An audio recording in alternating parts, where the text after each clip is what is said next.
আসসালামু আলাইকুম। আশা করি সকলেই ভালো আছেন।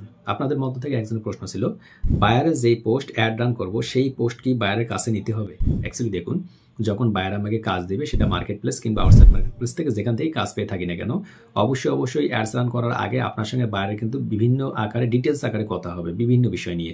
আপনি কি বিষয় নিয়ে কাজ করবেন, আপনি কোথায় অ্যাডটা রান করবেন, কত ডলার বাজেট থাকবে, কোন দেশে দেখবে, কোন বয়সের মানুষগুলো দেখবে, এগুলো সব কিন্তু আলোচনা হবে।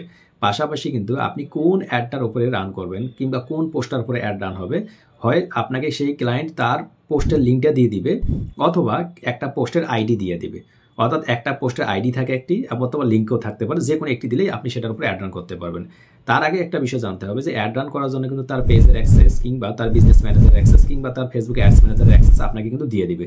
আর যখন অ্যাক্সেস দিবে তখন কিন্তু আপনি তাকে প্রশ্ন করতে পারেন যে কোন পোস্টার তুমি অ্যাড রান করতে চাচ্ছ, অথবা ক্লায়েন্ট আপনাকেই বলে দেবে যে আপনি একটা পোস্ট তৈরি করুন, পোস্ট তৈরি করার পর ওইটার উপরে অ্যাড রান করুন। স্বাভাবিকভাবে এটিই বলে থাকে। তাই আপনার কোনো টেনশন করার দরকার নেই যে কোন পোস্টে অ্যাড রান করাবে, এটা ক্লায়েন্ট 100% আপনাকে দিয়ে দিবে এবং জানাই দিবে। ওই অনুযায়ী আপনি কাজগুলো করতে থাকবেন।